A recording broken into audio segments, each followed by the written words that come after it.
Okay, welcome back to bexbugoutsurvivor. Now, a short time ago I unified all my hammock system into Snakeskins, which was the tarp and the hammock.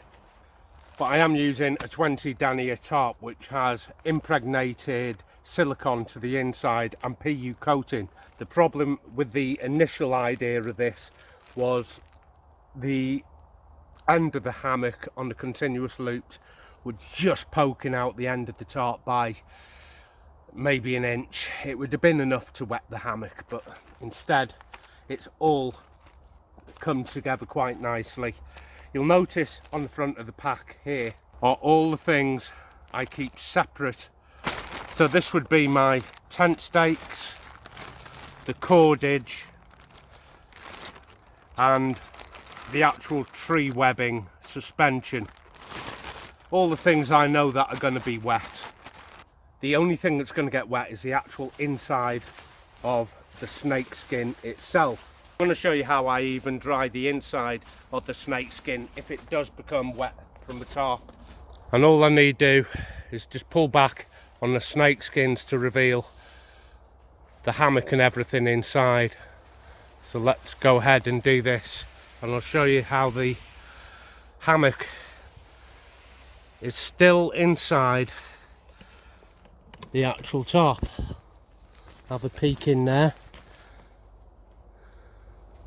There it is, hiding in there, and it's all enclosed on the dry side of the tarp.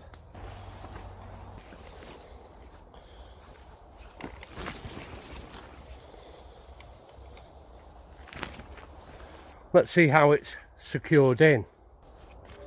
This is the webbing of the actual tarp, and I have a paracord with loops in, which is mostly for the underquilt suspension, but I've connected the end of my tarp to a beaner.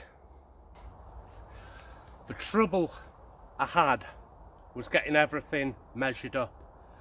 I had originally quite a long tarp but a short hammock, so there was plenty of room on each end of the tarp. As if your hammock is stopping short of the ends, the actual webbing is coming up about here, which is no good, and it has the effect of lifting up the whole tarp with your webbing. That was a big issue. I had to size the right tarp for the right hammock. It couldn't be more than a few inches extra either side. So 11-foot hammock here. Once I've connected the actual tree webbing to the end of the continuous loops, it obviously sags in the middle. So they're the connection points. It's the same on the other end.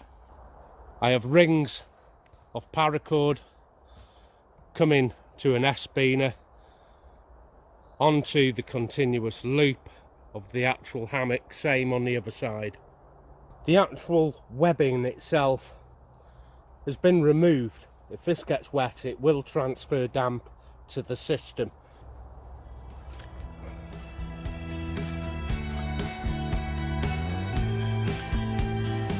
The actual webbing is coming above the tarp.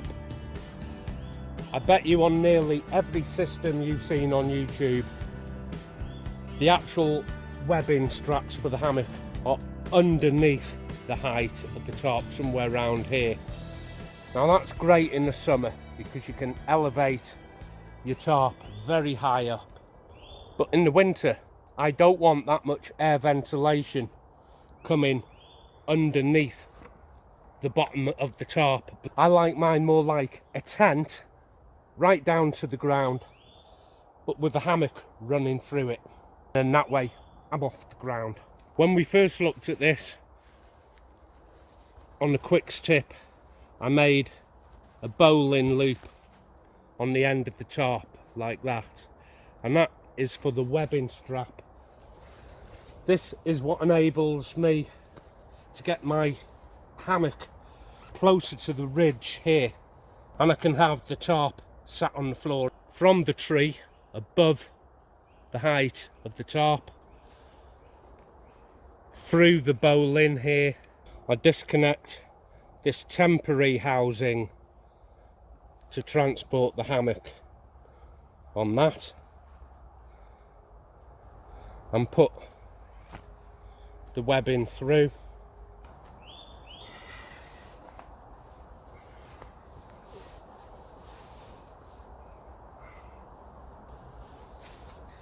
I'm a lot closer to the top of the ridge for the winter.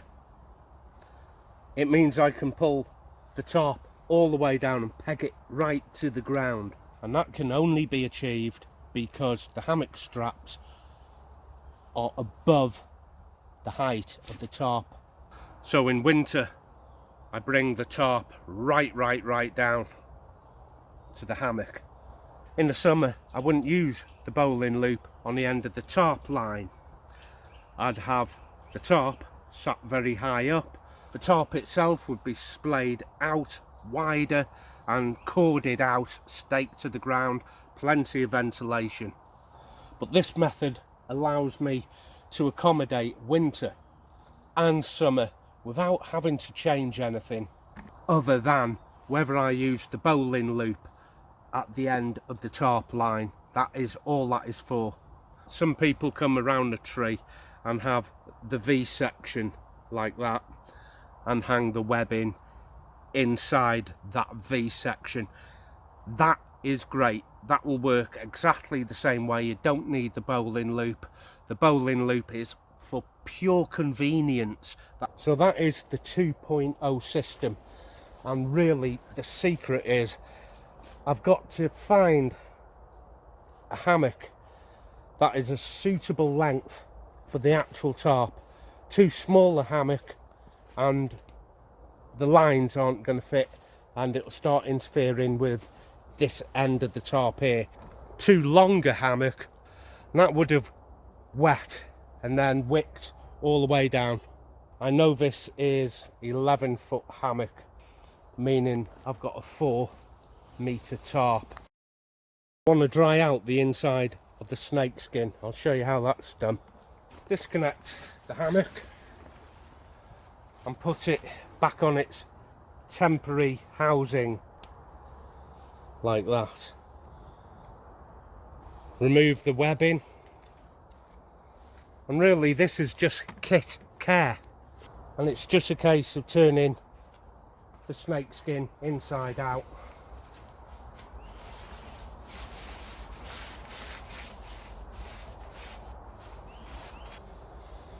This kind of polyester dries incredibly quick.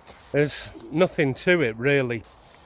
So just doing this method here, literally bone dry, 2 minutes. Of course, continuous rain, you can't help that. You'll have to pack it all away wet, which is why I remove things like the webbing, things like the drip lines here. But that's in an ideal situation. In a situation where I want to move quickly for any reason, it all just gets packed up. Even if things are damp, they dry out really quick. I never ever pack this away at home like this. It's all deassembled. But because I use this kit very regular, certainly nearly every weekend, I can afford to just keep it in its snake skins. And what I do is I put it out on the washing line at home. As you saw, I can fold the snake skins inside out. Everything will be bone dry by the time the next camp comes around. It's another thing with tents. Even if it gets wet, you're going to have to pack it wet in its tent stuff sack regardless, aren't you? It's no different here. The thing is, you wouldn't keep your tent in a wet stuff sack for storage. You would have to dry it out on the line when you get a nice day. If you don't get a nice day, hang it up in a place that's going to be dry, such as your shed, your garage, a spare room in the conservatory. Just drip dry it, never put anything away wet. I am 100% convinced that all my kit here is bone dry. Even the drip lines I've put on. So it's not going to have any funky smells. It's not going to rot. So that's system 2.0, and I hope it's clarified some of the questions I had about the 1.0 system that I put together. The 2.0 fits better. I have the right size hammock for the right size tarp. I've shown you how I connect the webbing for winter and summer. It should be really, really basic.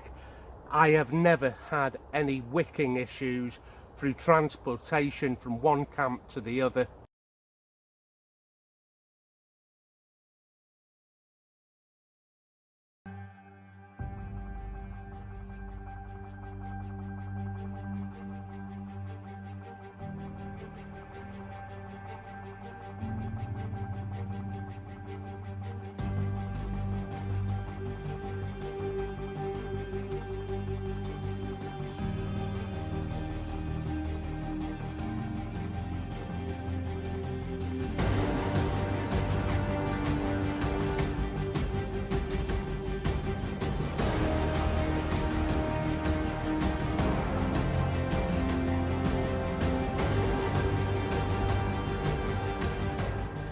So following morning, even the lines have been kept in this bag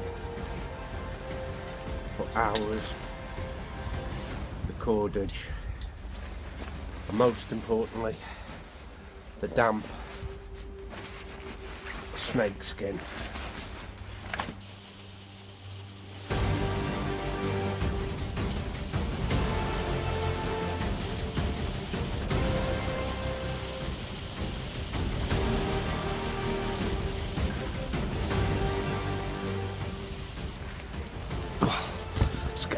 Let's get under, see what damage there is.